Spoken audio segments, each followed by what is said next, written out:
السلام علیکم ورحمۃ اللہ وبرکاتہ۔ آج 27 رجب ہے اور یہ رجب المرجب کا مہینہ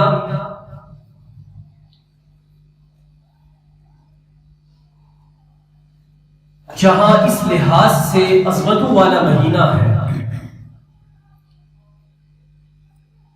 کہ رسول کریم صلی اللہ علیہ وآلہ وسلم نے اسے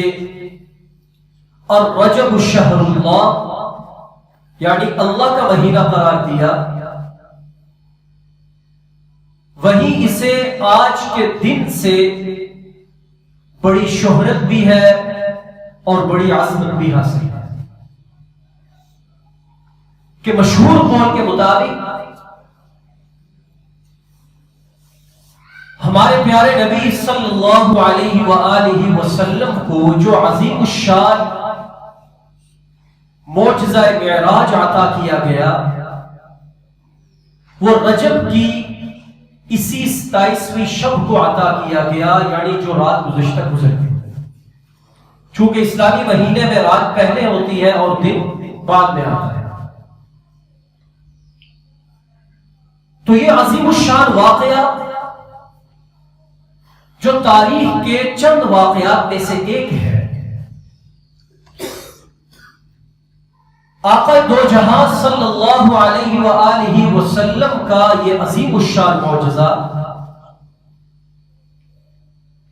جس پر ہم گزشتہ 2-3 جمعوں سے بات کر رہے ہیں کہ اللہ رب ذوالجلال نے اپنے پیارے حبیب صلی اللہ علیہ وآلہ وسلم کو اس وقت یہ عظمت عطا فرمائی کہ جب آپ پر آزمائشوں اور غم کے پہاڑ ٹوٹ گئے کہ طائف والوں نے آپ علیہ السلام والسلام کے ساتھ بہت ناروا سلوک کیا کہ ایک خدا کی طرف دعوت دینے میں بتوں سے ہٹا کر اللہ کی طرف لگانے کی پاداش میں نبی کریم صلی اللہ علیہ وسلم کے بدن اقدس کو لہو لہان کیا۔ ایک یہ بہت بڑا ظلم، پھر شیب ابی طالب نامی گھاٹی کے اندر آپ علیہ الصلوۃ والسلام اور آپ کی فیملی کا سوشل بائیکاٹ کیا گیا، اقتصادی اور معاشرتی بائیکاٹ کیا گیا، اور وجہ کیا تھی کہ آپ اللہ کی طرف لوگوں کو بلاتے ہیں۔ یہ دوسرا ظلم۔ پھر اسی پر یہ ہوا کہ نبی علیہ السلام کے واحد کفیل آپ کے چچا حضرت ابو طالب جو کفار کے سامنے آپ علیہ السلام کے لیے ڈھال تھے اور جو بربلا یہ کہتے تھے کہ اے بھتیجے جب تک تیرے چچا زندہ ہے کوئی تیرا بال بھی بھیگا نہیں کر سکتا، اور واقعتاً انہوں نے یہ کر کے دکھایا۔ کفار مکہ کو، قریش مکہ کو ان کی حیاتی کے دوران نبی علیہ السلام پر حملہ کرنے کی جرات نہیں ہوئی، ان کا انتقال ہو گیا۔ پھر اسی کے کچھ عرصہ بعد اسی سال سرکار دو عالم صلی اللہ علیہ وآلہ وسلم کی زوجہ محترمہ، آپ کا حرم، حضرت سیدہ خدیجہ الکبریٰ، جنہوں نے اسلام قبول کرنے کے بعد اپنا مال بھی، اپنا وقت بھی، اپنی جان بھی دن رات اللہ کے نبی علیہ السلام اور دین اسلام کے لیے وقف فرما دی تھی، وہ بھی آپ علیہ السلام کو داغ مفارقت دے گئی، انتقال کر گئی۔ تو آقا دو جہاں صلی اللہ علیہ وسلم پر جب اتنی آزمائشیں اگٹھے آئی تو آپ بڑے غم زدہ ہوئے، مغموم، پریشان اور غمگین ہو گئے۔ اللہ رب ذوالجلال کا یہ قانون فطرت ہے کہ جب وہ کسی پر آزمائشیں بڑی اتارتا ہے اور ان آزمائشوں پر انسان صبر کا مظاہرہ کرے، اللہ سے شکوے اور شکایات کرنے کی بجائے اور زیادہ اس کی طرف رجوع کرے، تو اللہ سبحانہ و تعالی اسے پھر ایسا نوازتے ہیں کہ بلندیاں اور عظمت عطا فرما دیتے ہیں۔ اور یہ ہمارے لیے بھی اس میں بڑا اہم سبق ہے کہ یہ دنیا تو ہے ہی دار الامتحان، آزمائشوں کا گھر۔ یہاں قدم قدم پہ آپ کی خواہشات کے خلاف، آپ کے مزاج کے خلاف، آپ کے عادات و اطوار کے خلاف معاملات پیش آئیں گے۔ تو ایک مسلمان صاحب ایمان کا کام یہ ہے کہ اس میں وہ اللہ کی طرف رجوع کرے، اس کے در سے لو لگائے، اسی کی طرف جھکے، اسی کو اپنی حاجات کو پورا کرنے والا سمجھتے ہوئے اسی سے فریاد رسی کرے، اسی کو پکارے، تو اللہ تعالی ان آزمائشوں پر انسان کو سرخروئی عطا فرماتا ہے۔ ہمارا المیہ یہ ہے کہ ہم پر جب کوئی آزمائش آتی ہے تو ہم بجائے رجوع اللہ کے شکوے اور شکایات شروع کر دیتے ہیں، ہائے وائے شروع کر دیتے ہیں، جزا فضا شروع کر دیتے ہیں، جس کا نتیجہ یہ ہوتا ہے کہ اللہ تعالی ہمیں انہی مسائل اور آزمائشوں کے حوالے کر دیتے ہیں۔ تو نبی کریم صلی اللہ علیہ وسلم کو اللہ تعالی نے ان آزمائشوں پر صبر کرنے کی وجہ سے یہ بلندی مرتبت اور انعام عطا کیا کہ آپ علیہ السلام کو زمین سے اٹھایا، ساتوں آسمان کی سیر کروائی، سدرۃ المنتہا پر لے گئے، اور سدرۃ المنتہا سے بھی آگے وہ مقام کہ جہاں جبرائیل امین کو بھی جانے کی اجازت نہیں، عام فرشتے تو درکنار، جبرائیل امین نے بھی جہاں پہنچ کے یہ عرض کی کہ یا رسول اللہ اس سے آگے ایک قدم بھی اٹھایا میرے 70,000 نورانی پر وہ جل کر راکھ ہو جائے۔ اب آقا علیہ السلام کو وہاں سے اللہ تعالی نے اس مقام تک بلندی عطا فرمائی کہ جسے قرآن فَكَانَ قَابَ قَوْسَيْنِ او ادنا سے تعبیر کر رہا ہے کہ نبی کریم علیہ السلام بارگاہ خدا بندی کے اندر عرش معلی پر اس مقام پہ جا پہنچے اور رب کبریا کے انوارات کی اس طرح زیارت فرمائی، اتنے قریب اللہ نے کر لیے جس طرح دو کمانیں آپس میں مل جائیں تو وہ قریب ہو جاتی ہے، بلکہ اللہ کا قرآن کہتا ہے او ادنا، اس سے بھی زیادہ قربت اللہ تعالی نے آپ کو عطا فرمائی۔ یہ بلندی مرتبہ آقا علیہ السلام کو عطا ہوئی جب آپ علیہ السلام کو اللہ تعالی نے یہ سلام کیا، السلام علیک ایھا النبی ورحمۃ اللہ وبرکاتہ۔ تو یہاں سوال یہ پیدا ہوتا ہے، ضمن ایک بات عرض کر دو کہ جو جانے والا ہوتا ہے، جیسے آپ کسی کے گھر جاتے ہیں تو سلام کون کرتا ہے؟ جانے والا پہلے سلام کرتا ہے جس کے پاس وہ جاتا ہے، لیکن یہاں پر نبی کریم صلی اللہ علیہ وسلم جب اللہ تعالی کی قربت میں پہنچے، آپ علیہ السلام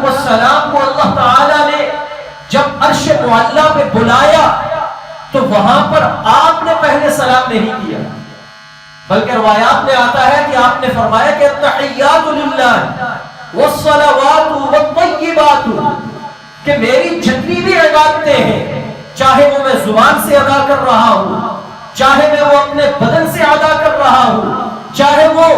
جس طرح کی بھی عبادات ہیں، مالی عبادات ہیں، اے اللہ وہ ساری آپ کے لیے۔ تو اللہ تعالیٰ نے آگے سے سلام کیا۔ تو سوال یہ ہے کہ اللہ کے نبی نے سلام میں پہل کیوں نہیں فرمائی؟ اس کا جواب یہ ہے کہ سلام کا معنی ہوتا ہے کہ اللہ تعالیٰ آپ پر سلامتی نازل فرمائے، یعنی دوسرے کے لیے خیر اور بھلائی کی آپ دعا کرتے ہیں، اور یہ اتنا خوبصورت جملہ ہے جو صرف اللہ تعالیٰ نے اسلام اور مسلمانوں کو عطا کیا ہے، کسی اور مذہب کو یہ جملہ عطا نہیں فرمایا کہ جب دو مسلمان آپس میں ملتے ہیں وہ ایک دوسرے کو خیر، بھلائی اور سلامتی کی دعائیں دیتے ہیں۔ اس لیے جب بھی ملا کرے تو ایک دوسرے کو سلام کیا کرے، ہیلو کہنا، اور سناؤ جی ایسے کہنا، یا اور جب آپ کسی کو میسج بھیجتے یا واٹس ایپ چیٹ کرتے ہیں تو اس میں السلام علیکم لکھا کریں۔ اگر بولتے ہیں تو پہلے السلام علیکم بولا کریں کہ یہ اتنی خوبصورت دعا ہے کہ آپ اپنے بھائی کو سلامتی کی، خیر کی، بھلائی کی جہاں دعا دیتے ہیں وہاں اللہ تعالیٰ آپ کے نامہ اعمال میں 10، 20 اور 30 نیکیوں کا اضافہ فرما دیتے ہیں۔ اگر آپ کہیں گے السلام علیکم 10 نیکیاں مل گئی، آپ کہیں گے السلام علیکم ورحمۃ اللہ 20 نیکیاں مل گئی۔ اگر مکمل سلام کریں السلام علیکم ورحمۃ اللہ وبرکاتہ، آقا علیہ السلام نے فرمایا 30 نیکیاں اسے مل جاتی۔ تو دعا بھی ہو گئی، نیکیاں بھی مل گئی اور مقصود بھی پورا ہو گیا۔ تو اللہ تعالیٰ کو آپ نے اس لیے سلام نہیں فرمایا کہ اللہ تعالیٰ تو خود سلام ہے، وہ سلامتی نازل کرنے والے ہیں، انہیں خیر اور بھلائی اور سلامتی کی دعا دینے کی کوئی ضرورت نہیں، اس لیے کہ سلام، خیر اور بھلائی اللہ سے ہی نکلتی ہے۔ تو اللہ تعالیٰ نے آپ علیہ السلام کو جب السلام علیک ایھا النبی ورحمۃ اللہ وبرکاتہ فرمایا تو آپ علیہ السلام نے اس وقت بھی مجھے اور آپ کو، اپنی امت کو تنہا اور اکیلے نہیں چھوڑا، بلکہ آپ نے یہ سوچا کہ اس وقت میرے اوپر تو اللہ سلامتی نازل فرما رہے ہیں، میری امت جو پیچھے موجود ہے وہ بھی اس سلامتی سے خالی نہ رہے، تو آپ نے فرمایا السلام علینا وعلی عباد اللہ الصالحین۔ میرے بھائیوں، ہمارے وہ پیارے نبی جو اس مقام بلندی مرتبت پہ پہنچ کے بھی اپنی امت کو نہیں بھولے، آج ہم انہیں دن رات میں کتنا یاد کر رہے ہیں۔ جب آپ وہاں سے آنے لگے تو اللہ تعالیٰ نے آپ علیہ السلام کو اس امت کے لیے ایک تحفہ عطا فرمایا۔ اور آج 27 رجب کے حوالے سے چونکہ ہم لوگ جو اصل دین ہوتا ہے اس کی طرف رجوع کرنے کی بجائے رسم اور رواج کی طرف زیادہ چل پڑتے ہیں، تو آج میں یہ بات دوبارہ سے اس لیے عرض کر رہا ہوں کہ 27 رجب ہے، اس حوالے سے نبی کریم صلی اللہ علیہ وسلم نے ہمیں کیا تعلیمات دی، ہمیں کیا سبق دیا۔ آپ نے یہ اتنا بلند مرتبے والا سفر جو اللہ نے آپ کو معجزے کی صورت میں عطا کیا وہ کیوں کروایا؟ ایک تو وہ ہے کہ آپ کو حوصلہ دینے کے لیے، آپ علیہ السلام کا مقام اور مرتبہ بتانے کے لیے، اور ایک یہ ہے کہ اس امت کو اس معراج کے سبق سے کیا ملتا ہے۔ تو آقا علیہ السلام نے باری خدا تعالیٰ کی بارگاہ میں عرض کیا کہ اے باری تعالیٰ میں واپس جا رہا ہوں، امت کو جا کر کیا دوں؟ تو اللہ تعالیٰ نے فرمایا یہ 50 نمازیں لے جاؤ اور جا کر امت سے یہ کہنا کہ اللہ تعالیٰ نے تمہارے لیے مجھے معراج پر یہ تحفہ عطا فرمایا۔ دیکھیے دین اسلام کے اندر اور بھی بڑے فرائض ہیں۔ زکوٰۃ ہے نماز کے بعد سب سے اہم فریضہ، جو ابھی تقریباً زیادہ لوگ شعبان کے مہینے میں حساب و کتاب کر کے رمضان المبارک میں زکوٰۃ نکالتے ہیں۔ خذ من اموالہم صدقۃ تطہرہم وَتُزَكِّيهِمْ بِهَا وَصَلِّ عَلَيْهِمْ۔ اللہ تعالیٰ نے جب یہ فرض اتارنا چاہا زکوٰۃ کا تو قرآن کے اندر وہی آپ علیہ السلام پر اتاری اور زمین کے اوپر آ کر اتاری۔ زکوٰۃ فرض ہو گئی۔ اس کے بعد اسلام کا تیسرا فرض وہ رمضان کے روزے ہیں۔ اللہ تعالیٰ سب کو رمضان المبارک تک پہنچائے اور وہ روزے رکھنے کی توفیق عطا فرمائے۔ اللہ تعالیٰ نے قرآن بنا کے زمین پہ اتارا، یا ایھا الذین آمنوا کتب علیکم الصیام کما کتب علی الذین من قبلکم لعلکم تتقون۔ جب اس کے بعد حج کا فرض اتارنا تھا تو اللہ تعالیٰ نے وہ بھی قرآن بنا کے زمین پہ فرض فرمایا، الحج اشہر معلومات فمن فرض فیہن الحج فلا رفث ولا فسوق ولا جدال فی الحج۔ تو سارے فرائض کہاں پہ نازل ہوئے؟ زمین کے اوپر۔ لیکن جب نماز کا فریضہ اللہ نے نازل کرنا چاہا تو زمین پہ نہیں بلکہ اپنے محبوب سے فرمایا کہ پہلے مسجد حرام سے مسجد اقصی تشریف لائے، انبیاء سے استقبال کروایا، آپ کو انبیاء کا امام بنایا،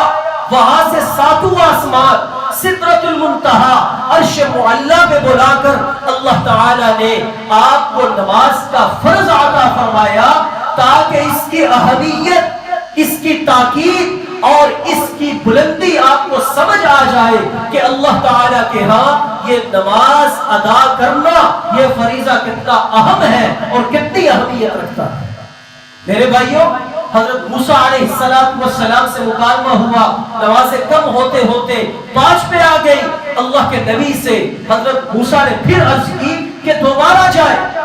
میری امت تو 2-3 نہیں پڑھ سکتی تھی، آپ کی امت 5 کیسے پڑھے گی؟ تو ہمارے پیارے نبی صلی اللہ علیہ وسلم رونے لگے۔ آپ نے فرمایا کہ موسیٰ، مجھے اب اللہ کے سامنے جاتے ہوئے حیا اور شرم آتی ہے کہ اگر اللہ تعالیٰ یہ 5 بھی معاف فرما دے تو وہ تحفہ ختم ہو جائے۔ میرے بھائیوں، اللہ کے نبی علیہ السلام تو ان 5 کے لیے جانے سے شرم کر رہے تھے، لیکن آج میرا نوجوان فجر کی نماز نہیں پڑھتا، عشاء کی نماز نہیں پڑھتا، بلکہ بعض تو ایسے کہ پورے ہفتے میں صرف جمعہ کے دن اللہ کے گھر آنے کی توفیق ہوتی ہے۔ ہمیں شرم نہیں آتی کہ وہ نماز جو اللہ تعالیٰ نے عرشوں پر فرض فرمائی، وہ نماز جس کی اللہ کے نبی نے نصیحت فرمائی، اور کیا فرمایا؟ اے میرے نوجوان، اے میری امت، یہ میری آنکھوں کی ٹھنڈک ہے۔ کس کی آنکھوں کی ٹھنڈک ہے؟ میری آنکھوں کی۔ آج اگر ہمارا والد ہمیں کوئی بات کہے کہ بیٹا یہ دیکھو یہ میری آنکھوں کی ٹھنڈک ہے، یہ کام ضرور کرنا، اور پھر اس دنیا سے چلا جائے تو ہمارے اندر اس کو پورا کرنے کی کتنی اہمیت ہوتی ہے۔ اللہ کے نبی علیہ السلام جس عمل کے لیے فرمائے کہ یہ میری آنکھوں کی ٹھنڈک ہے، اور میں اور آپ اذان کی آواز سننے کے باوجود، فارغ ہونے کے باوجود، ہٹے کٹے اور صحت مند اور سلامت ہونے کے باوجود اللہ کے گھر کی طرف نہ آئے اور پھر ہمیں شرم بھی نہ آئے، تو پھر ہم کس منہ سے اللہ سے اس کی مغفرت اور بخشش کی امید لگا کر بیٹھے ہیں؟ اسی لیے آقا نامدار حضور اکرم صلی اللہ علیہ وسلم نے فرمایا کہ سب سے پہلے اللہ تعالیٰ اعمال کے اندر نماز کا حساب لے، اگر وہ اچھی نکل آئی کہ تم لوگ نماز کی پابندی کرتے تھے، باقی حساب و کتاب پر اللہ کی رحمت غالب آئے گی، آسان ہوتا چلا جائے گا۔ اگر نماز کے اندر خرابی نکل آئی، سستی نکل آئی، غفلت نکل آئی اور تم تاریک نماز ہوئے تو وہیں پر اللہ تعالیٰ کی پکڑ کے اندر آ جاؤ۔ تو یہ اللہ کے نبی کی نصیحت بھی ہے اور وصیت بھی ہے، اور وصیت کا مرتبہ اور مقام ہمارے ہاں بڑا اہم ہوتا ہے کہ اللہ کے نبی جب اس دنیا سے جانے لگے تو آپ نے آخری الفاظ جو ارشاد فرمائے وہ یہی فرمائے کہ میری امت نماز کو نہ چھوڑنا، نماز کو نہ چھوڑنا۔ آج ہم اللہ کے نبی کے امتی ہونے پہ فخر کرتے ہیں، اسلام کو اپنا مذہب ماننے پہ فخر کرتے ہیں۔ آج ہم ایک اللہ اور محمد رسول اللہ صلی اللہ علیہ وسلم کے صدقے اس دنیا کے اندر سانس لے رہے ہیں، تو میرے بھائی وہ عمل جسے نماز کہا جاتا ہے اور جس کے بارے میں اللہ کے نبی نے فرمایا کہ دین اسلام کی بنیاد، توجہ کیجئے گا، دین اسلام کی بنیاد اور ستون وہ نماز ہے۔ یہ ستون ہے، نیچے اس کی بنیادیں ہیں، اگر انہیں گرا دیا جائے تو کیا چھت قائم رہے گا؟ وہ دھڑام سے نیچے آئے گا۔ تو اگر ہماری نماز نہیں تو گویا کہ دین کی پوری عمارت وہ ہم نے گرا دی، ڈھا دی۔ من اقامها فقد اقام الدین ومن هدمها فقد هدم الدین۔ اللہ کے نبی علیہ السلام نے ہمیں واضح بتلا دیا، اسے قائم کرو گے دین کی عمارت قائم کرو گے، اسے گرا دو گے، چھوڑ دو گے تو سمجھو تم نے دین کی عمارت کو گرا دیا۔ تو میرے بھائیوں، یہ معراج کا تحفہ کی نماز ہے، معراج کا سبب یہ نماز ہے۔ اللہ کے نبی علیہ السلام کو فزیکلی اللہ تعالیٰ نے بیداری کی حالت میں، جسمانی حالت میں جو عرش معلیٰ کی سیر کروائی، جنت دوزخ دکھائی، ساتوں آسمان دکھائے، یہ بلندی عطا کی، تو آپ نے ہمیں جو نماز کا تحفہ دیا، فرمایا کہ میرا معراج اور میری بلندی تو یہ تھی، تم میں سے ہر ایک کی بلندی اور معراج یہ ہے کہ تم 5 وقت اللہ کے حضور سجدہ ریز ہونا، اور جب تم سجدے میں جاؤ گے تو تم میں سے ہر ایک کو اللہ تعالیٰ یہی معراج اور بلندی عطا فرمائے۔ اس لیے اللہ نے قرآن میں فرمایا وَاسْجُدْ وَاقْتَرِبْ، کہ اللہ تعالیٰ کا قرب چاہیے، اللہ کی قربت چاہیے، اللہ کے قریب ہونا چاہتے ہو تو فرمایا کہ اللہ کے ہاں سجدہ ریز ہو جاؤ، یعنی نماز پڑھنے لگو۔ جب تم نماز پہ آ جاؤ گے تو تم اللہ تعالیٰ کے سب سے قریب ہو جاؤ۔ اور اگر ہم نماز نہیں پڑھیں گے تو ایک حدیث مبارکہ ذہن میں آ گئی، ذرا وہ بھی سن لیجئے کہ اس کی انسانی زندگی پر اور اخروی زندگی پر کتنی بربادی ہے۔ اللہ کے نبی علیہ السلام نے فرمایا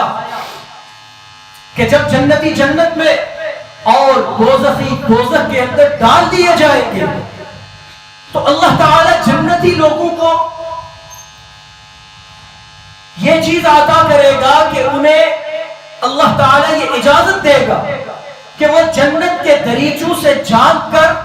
یہ دیکھ لے کہ دوزخی لوگ کس عذاب کے اندر ہیں۔ سورۃ المدثر میں بھی اللہ نے اس کو بیان کیا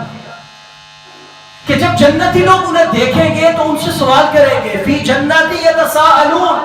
عن المجرمین ما سلککم فی سقر،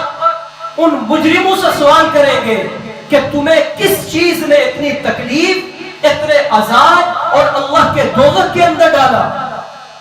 اب بہت ساری چیزیں ہوتی ہیں جو انسان کرتا ہے، لیکن اللہ نے بھی سب سے پہلے جس چیز کو بیان کیا اور نبی علیہ السلام نے جس صحابی کو یہ بات ارشاد فرمائی اس میں بھی پہلی بات یہی ارشاد فرمائی، وہ کیا؟ اللہ فرماتے ہیں قالو، وہ دوزخی لوگ کہیں گے لم نک من المصلین، ہم نماز نہیں پڑھتے تھے، ہم نماز نہیں پڑھتے تھے، ولم نک نطعم المسکین، ہم فاقہ کش غریب فقیر مسکینوں کو کھانا نہیں کھلاتے تھے، وَكُنَّا نَخُوضُ مَعَ الْخَائِضِينَ، ہم ٹھٹھا اور استہزاء کرنے والوں کے ساتھ بیٹھ کے فضول گپیں ہانکا کرتے تھے، وَكُنَّا نُكَذِّبُ بِيَوْمِ الدِّينِ، اور آخرت اس کو تو ہم جھٹلاتے تھے کہ جیسے ہم کہتے ہیں کہ دیکھا جائے گا، یا ٹھیک ہے ہم عقیدے کے طور پر مانتے ہیں کہ آخرت ہے، لیکن عملی طور پر چونکہ ہم آخرت کا فکر نہیں کرتے، اسے بھول گئے ہیں، تو گویا کہ ہم آخرت کو جھٹلا رہے ہیں۔ وگرنہ اگر آخرت ہمارے سامنے ہو تو ہم کس طرح اللہ کے حکم کو توڑ دے، ہم کس طرح اس کی نافرمانی کر دے۔ تو وہ لوگ یہ کہیں گے کہ ہم نماز نہیں پڑھتے تھے، فقیر کو دھکے دیتے تھے اور اسی طرح فضول وقت گزارا کرتے تھے اور قیامت کے دن کا انکار کرتے تھے، حتی اتانا الیقین، یہاں تک کہ ہمیں پتہ ہی نہیں چلا اور موت ہمارے سر پہ آ گئی۔ کس کو کیا معلوم کہ کب اس کی زندگی کا خاتمہ ہو جائے۔ تو اس لیے میرے بھائی ان خواہشات پر جینے کی بجائے ہم حقیقت کی طرف آئے، جب اللہ تعالیٰ بلائے اس کے در پہ آئے، اور جو معراج کا تحفہ نماز ہے اس کی ادائیگی کے اندر ہم یہ تہیہ اور ارادہ کر لیں کہ باقی کام وہ ہمارے ایک طرف ہو جائیں گے، لیکن جب نماز کا وقت ہوگا تو میں کسی کام کو نماز پر ترجیح نہیں دوں۔ کھانا بھی تو ہم کھاتے، بھوک نہ بھی ہو تب بھی ہم کھا لیتے، صبح دوپہر شام ایک عادت بن چکی ہے۔ کئی لوگوں کو تو چائے کی عادت ہے، اس وقت پہ چائے نہ پیے تو سر میں درد شروع ہو جاتا ہے۔ تو میرے بھائی اس نماز کی بھی ہم عادت بنائیں، اور بہت سارے اہل ایمان کی عادت بنی ہوتی ہے۔ جب ہم ریگولر 5 وقت اہمیت کے ساتھ اس نماز کی ادائیگی کریں گے، یہ ہماری عادت بن جائے گی۔ پھر کیا ہوگا؟ اگر ہم نے ظہر نہیں پڑھی ہمارے اندر بے چینی شروع ہو جائے گی، ہم نے عصر نہیں پڑھی ہمارے اندر بے چینی شروع ہو جائے گی کہ کب میں نماز پڑھوں۔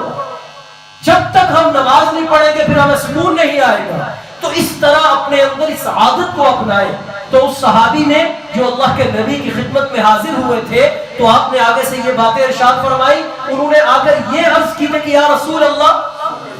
صلی اللہ علیہ وسلم، اور اصل یہ تھا کہ یہ آپ کی بہت زیادہ خدمت کرتے تھے صبح و شام۔ ایک دفعہ آپ نے ان سے یہ پوچھا کہ اے میرے صحابی، مانگو کیا مانگتے ہو، مانگو کیا مانگتے ہو؟ تو انہوں نے عرض کی کہ یا رسول اللہ جنت میں آپ کی رفاقت مانگتا۔ کتنی خوبصورت بات مانگی کہ جنت میں اللہ مجھے آپ کا ساتھی بنا دے۔ تو اللہ کے نبی علیہ السلام نے آگے سے یہ بات ارشاد فرمائی کہ اگر تمہیں جنت میں میرا ساتھ چاہیے تو پھر سجدوں کی کثرت کے ساتھ میری مدد کرو، یعنی پھر نماز کی طرف آ جاؤ۔ جب تم پکے نمازی بن جاؤ گے تو اللہ تعالیٰ تمہیں جنت میں میرا ساتھی بنا دے۔ تو کیا آج ہماری بھی یہ خواہش ہے کہ نہیں ہے کہ ہمیں اللہ کے نبی کا ساتھ جنت میں مل جائے، آپ کی رفاقت مل جائے؟ خواہش کیا بلکہ میں یقین سے کہتا ہوں کہ ایک ایمان والے کا سب سے بڑی خواہش، سب سے بڑی حسرت یہی ہے کہ اسے اللہ کے نبی کا ساتھ اور معیت نصیب ہو جائے۔ تو اللہ کے نبی نے اس کا خلاصہ بتلا دیا کہ جب اللہ اکبر کی صدا آئے، اللہ تمہیں اپنے گھر کے لیے بلائے، تو 5 وقت اللہ تعالیٰ کے در پہ آ کے جھکو، سجدے کی کثرت کرو، اللہ تعالیٰ تمہیں جنت میں میرا ساتھ عطا فرما دے۔ تو میرے بھائیوں 27 رجب کا یہ سبق ہے۔ باقی جو 27ویں شب میں ابھی رسومات شروع ہو گئی کہ وہ لائٹیں اور دوسری تیسری چیزیں دیگے پکانا، تو اس طرح کی اللہ کے نبی کی زندگی میں اور صحابہ کی زندگی میں کوئی مثال نہیں ہے۔ یہ شیطان ہم میں حصہ ڈال دیتا ہے کہ صحیح راستے سے ہٹا کر دوسری طرف لگا دیتے ہیں کہ ذہن میں یہ ہو جی ہم نیک کام کر رہے ہیں، حالانکہ وہ بدعت ہوتی ہے کہ جو اللہ کے نبی اور صحابہ نے نہیں کیا وہ دین کا طریقہ نہیں، وہ اسلام کی سنت نہیں۔ تو اللہ کے نبی علیہ السلام کی زندگی میں بہت سارے رجب آئے، لیکن کسی صحیح حدیث سے یہ ثابت نہیں کہ آپ نے اس رات کو خصوصی اہتمام کیا۔ ہاں آپ عبادت کریں، اللہ تعالیٰ کے ساتھ راز و نیاز کریں، بہت اچھی بات ہے۔ پھر جب 27 رجب آئے تو اس دن اس نیت کے ساتھ کہ اللہ کے نبی کا یہ معراج کا دن ہے، معجزہ معراج کا، آدمی روزہ رکھے، تو اس کا بھی صحیح حدیث میں کوئی ثبوت نہیں۔ اب بعض لوگوں نے اسے لازم کر دیا ہے کہ جی معراج کا روزہ رکھا ہوا ہے۔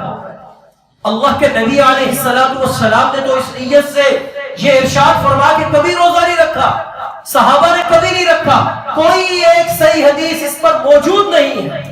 لہٰذا اگر کوئی معراج کی نیت کر کے روزہ رکھتا ہے تو اس کا کوئی ثواب نہیں، بلکہ یہ میں عرض کروں کہ کتب حدیث میں ملتا ہے ایک شخص نے ایک دفعہ روزہ رکھا اسی معراج کی نیت سے، حضرت عمر فاروق کو پتا چلا تو آپ کے ہاتھ میں تو درہ ہوتا تھا،